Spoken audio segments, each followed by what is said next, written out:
So now that I've got my poster and my text added in, I want to go ahead and maybe create a small border around my image. And to do that, I'm going to use paths. Now in previous tutorials, we've used paths to create selections, to use it for masks and things like that. This time we're going to use them as a path for our paintbrush. Let's go in and take a look and see how we can do that. So here we are in Photoshop, and you can see my image here. I've added a border so far around by expanding my canvas. I've made my canvas larger than my image.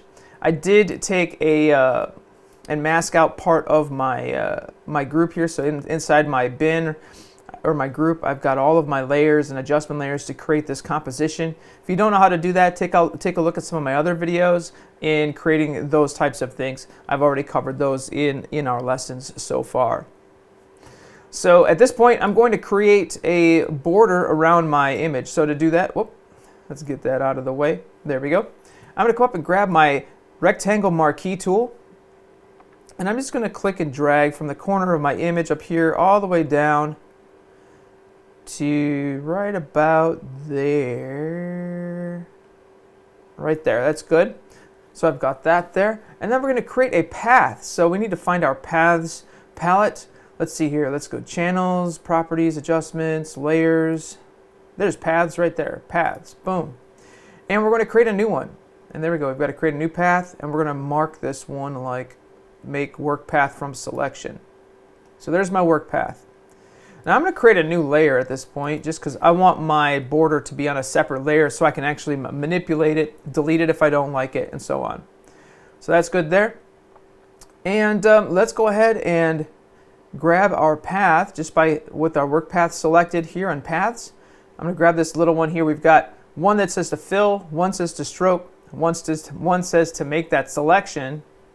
And then you've got masking, add a layer mask, and different things here. So make a work path from the selection. So we're going to load path as a selection first. Boom. Let's grab our paintbrush tool. And I'm going to make some adjustments to my brush real quick. Looks good there. Maybe make the hardness decent there.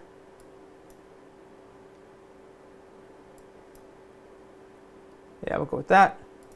And we've got a black border, that's fine there. So we've got our selection. I've got my layer selected. And let's come over to our work path. And because I have my paintbrush selected with my work path, now I can actually select this stroke feature. If I do that, stroke path with brush, bam. You can see there's a black border. If I turn everything else off, there's my black border that I just created with my paintbrush. Now what's cool about this is that, let me do that again. I'm going to turn that one off. I kind of like that one. Let's create a new layer. And let's change this up. Let's change our brush. So I'm going to come up to my brush presets. Let's grab a different brush. Let's grab a, like something like this. We're going to make some adjustments to it. Yeah.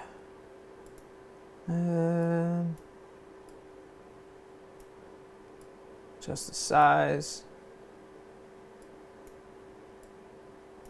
So here I'm making changes to a brush. I can actually change the color, I can change scattering, change all sorts of different things with this brush. And now that I've got this, let's go ahead and do that same thing. Boom. And you can see that there's a different texture. Let's make it even larger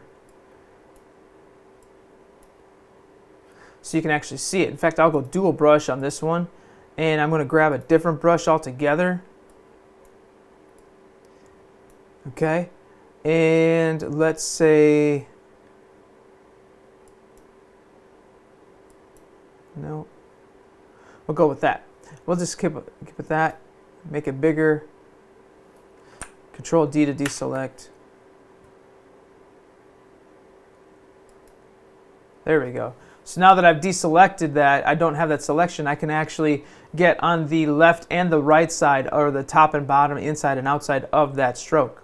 When I had that selection made, it was only doing the inside, or what was being selected. So I had the smooth outside layer with a roughened inside layer. So that might be something you want to do too, and play around with the different effects and the way you select and mask things out.